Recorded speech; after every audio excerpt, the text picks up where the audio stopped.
Hello, my name is Wendy Love Edge, and I'd like to welcome you to the Bulldozer Health Show.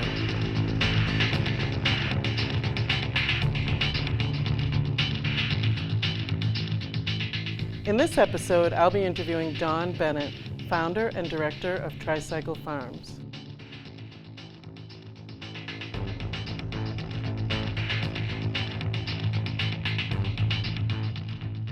Thank you for joining me, Don. Thanks for having me, Wendy. So Don, tell me, what is the mission of Tricycle Farms? The mission of the farm is to grow community through soil as we steward food awareness, education, and empowerment. Excellent. I ran across your project actually on Facebook, and a volunteer told me a little bit about it, but I'd love to hear more about some of the projects that you're engaged in. Our biggest project right now, where everybody's really engaged, is the Pesto Fest, which is our fundraiser that's held every September. It's the 5th annual Pesto Fest and Pesto Contest. But what we do on the farm that the Pesto Fest farm raiser helps to support is we encourage volunteerism at the farm to help build a farm park. We work with hydroponics, aquaponics, and grow food in a non-chemical environment, and we really focus on the health of the soil, because that is the health of the plant, which is the nutrition. Right. Nutrition is so important to health. You know, the Bulldozer Health Show obviously is about health. Yes. But I know one of the things that I learned with taking back my own health is that it's really the building block or the basis for health, what we put into our bodies. So how does Tricycle Farms kind of fit into that for the community here in Fayetteville? Well, I think the reason that Tricycle Farms was founded more than anything is that we've kind of lost our connection to food. You know, many people have actually grown up in grocery stores and have no idea just how it connects to the land and the people who grow it, and how it directly impacts our health. And that, you know, nutrition is in many plants that we don't even recognize as food, and some of them are recognized as medicines. Sure, definitely.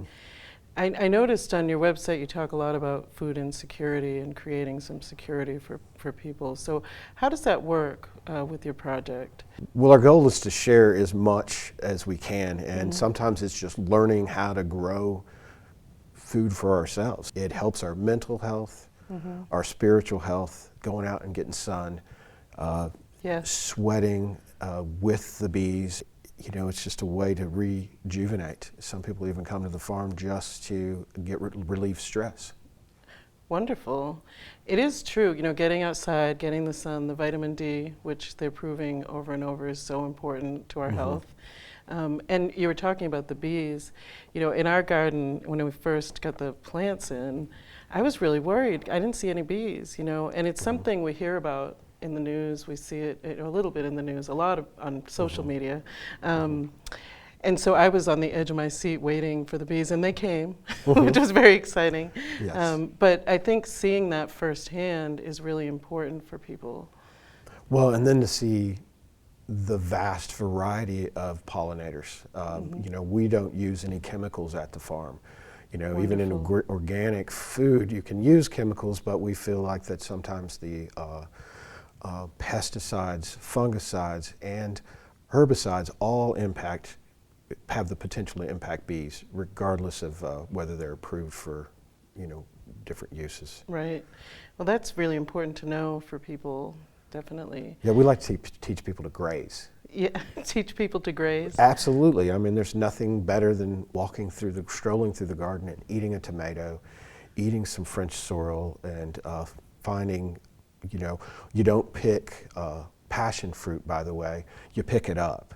So you find one that's fallen off, it's ripe, you know, and then just that experience alone is, you know, it's a great diet. Definitely. It's so different than walking into a supermarket, or frequently I find today people, you know, who are really nervous about food, have a lot of food insecurity. They're shopping, picking up their food at the dollar store, or, you know, super processed food, and they don't have that connection to Mother Earth or to the food supply in the same way, you know. Well, hopefully we can be a part of closing that gap. You know, it's very probably not well known, and part of our mission of awareness is that we live in a neighborhood that's in the center of the state's third largest city. The neighborhood is comprised of about 18,000 residents, of which about 7,350 are living below the level of poverty.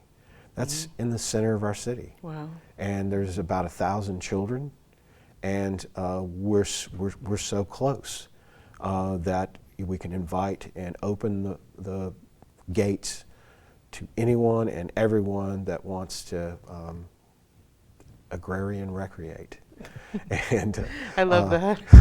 I love that too. I stole it from Kurt Rome. He's okay. professor in horticulture at the university. It's not really stolen because now you mentioned him. There you go. Yeah, I did. I cited the source, but Yes. there's usually things I feel like, well, that's great. I'm going to steal that for myself. I love that, though. And, you know, it's great that you're right in the center of the city. I'm not from Fayetteville, but I spend a lot of time here, and I love this city, and as a lot of people do. And I was thinking, you know, there's not really public transportation you know, to the farm really, but it's centrally located.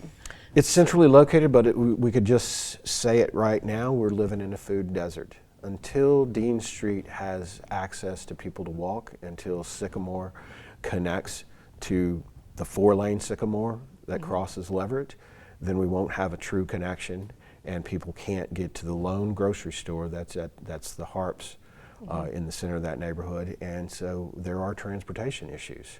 And we have some of the poorest east-west access in our town. Wow. And I think that... and that's all related. You know, I had the honor of meeting with Congressman McGovern up in Massachusetts about our project, and he was talking about how people in some of the poorer neighborhoods don't have access to a full grocery store. They're spending their food stamps in a corner store. In an Easy Mart. In an Easy Mart, Yeah. right? Which the dollar doesn't stretch very far in those situations, nor is the food necessarily very fresh. You know? Or if there's fresh food at all. Right. I mean, that's one of the a primary issue of some food, you know, deserts. We've got a lot of grocery stores. The fact that there's 3 bus stops on that can take you just about anywhere in the city on Garland Avenue right across the farm is also very convenient and makes access for volunteers easier as well. So there is You some know, transportation there, good. You know, but we have a goal but there's still connections that need to be made. There's still connections that need to be Right. made because, you know, when we look at the Rock House, we see it as a center, the hub of a neighborhood, and it can be a food hub that can work in food recovery. We have partnerships with Ozark Natural Foods and Whole Foods. The potential for us in 2017 is to recover 65,000 pounds of food if we only go 1 day a week. Wow. And when you say recovery, you mean this is food that they're going to... Well, because consumers are very choosy, a lot of food has to be taken off the shelf when it's still very Still good. right? Sometimes there's only one blemish. Sometimes it's hard to find the blemish. Right. But the food is destined for landfills, which the only thing it's going to do there is produce methane, increasing our greenhouse gases. And yet we could actually divert it, recover it, and do it in a neighborhood scale that we can work with who's around us. Right. And develop a model of neighborhood food hubs that can serve the neighborhoods and be that centrally located hub. And these pieces of property, the gardens, the farm park, but then a certified kitchen and teaching children how to cook Right. and to just do it right from the gardens or right from the waste. Right, and so they're having that experience, which is invaluable, really, you know, from an early age, instead of being raised just from the grocery store, which is, you know, people are working, usually both parents are working in this day and age, and, you know, there's a lot of convenience shopping because it's just a necessity. So you're providing a wonderful experience that will be used lifelong, hopefully. I think that's the key, is like the Right. ripple effect. I mean, Right. really, when it comes right down to it, we're just throwing a pebble into a pond. But what there's can a that ripple do? Yes. I mean, and I'm it's with going to you. crash into other ripples because other people are making ripples. Other people are waking up from this American dream Right. that we have to redefine. I mean, we truly have to take ownership of our community and as members serve our community.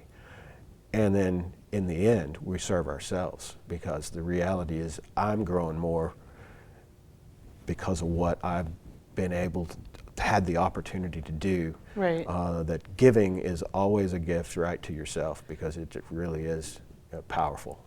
It is. It affects you, and like you said, as a community, that whole effect is just amazing, and I see it over and over in our project as well. You think it's just a pebble going in, but it's more than that. You know? Yeah, I know. It's like taking Mount Everest and dropping it. But you know, I think that the subtlety of that ripple is that we don't really know where it's going to go and how far. And I think it truly can impact different parts of the country, because we're working with people from all over the world, actually. Oh, wonderful. There are students at the university from countries from everywhere, and there's students at the university from all over the country, our country. And I think this message of food insecurity, food insovereignty, and the nutrition in plants, to just really how powerful that is, I think they're carrying that message all over the with them. planet. Yeah. Yeah, that's wonderful. So how can someone volunteer for the project? Well, we're very blessed. We've got a grant through the Corporation for National Community Service, and we have 5 AmeriCorps Vista service members that are going to be completely in place in November, but we had the good fortune of having Delilah Clark join us. She's been a 4-year volunteer. Now she's going to be the volunteer coordinator, Nice. or is the volunteer coordinator. She has already gotten us 90 volunteers for the Pesto Fest this Saturday. Nice. And that list is still growing. We put a lot of emphasis on volunteers, by the way. Oh, yes. Yeah, They're the and- cornerstone of nonprofit business, for sure. Yeah. Yeah. And I think they're the cornerstone of communities. So I think Right. even we have a greater responsibility to make great volunteer experiences. We like to try to call it the Tricycle Farms experience. Nice. You know? And so that they'll be motivated to do it with other organizations in other parts of the city, because there's a lot of need. You Oh, know? there definitely And, is. Yeah. But tricyclefarms.org, our website, you can send a message there. You can join us on Facebook. We also have a Facebook page and a group, and we create workday events. We think working and agrarian recreation is an event to be celebrated, so we post it on Facebook and invite that. The University of Arkansas has a system called GivePulse, and what many might not understand is that you can join GivePulse even if you're just in the community. You don't have to be a U of A student. And we're keeping up with all of our volunteer metrics and impacts, and then comments, so that we can work with volunteers to make the best experience. And you know, the reality of it is that I've learned over 5 years is when folks come to the garden, they want to work. They want to work really hard, and they want something to happen. Right. And if they can see a transformation, then they walk out on cloud 9, no matter how tired they are. Right. Right. Yeah. I think that's true. Yeah. They want to see the change occurring. They want to see things happening.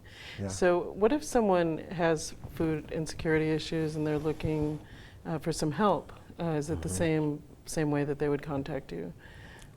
Definitely. You know, we would invite them to join us on Thursdays. Right now we go to Ozark Natural Foods at 3:30.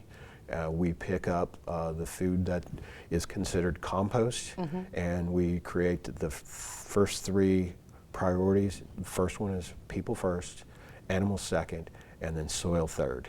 And there'll be an experience of working with compost, but there'll be an experience of splitting the food and separating and making bags for other folks that can't make it there. and be able to take some fruit, vegetables, and have some really good whole food. And some of it could actually be from farmers in our area because Ozark Natural Foods It's local, right? supports local farmers. Wonderful. Yeah. Well, this is an amazing project. Thank you so much for all the fine work that you do in the community and continuing to create community. Well, thank you. Growing community through soil. Absolutely. I love that.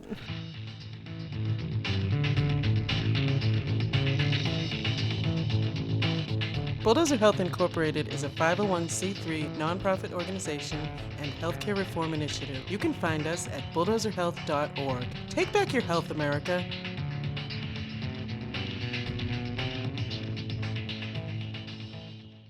That was so relaxing.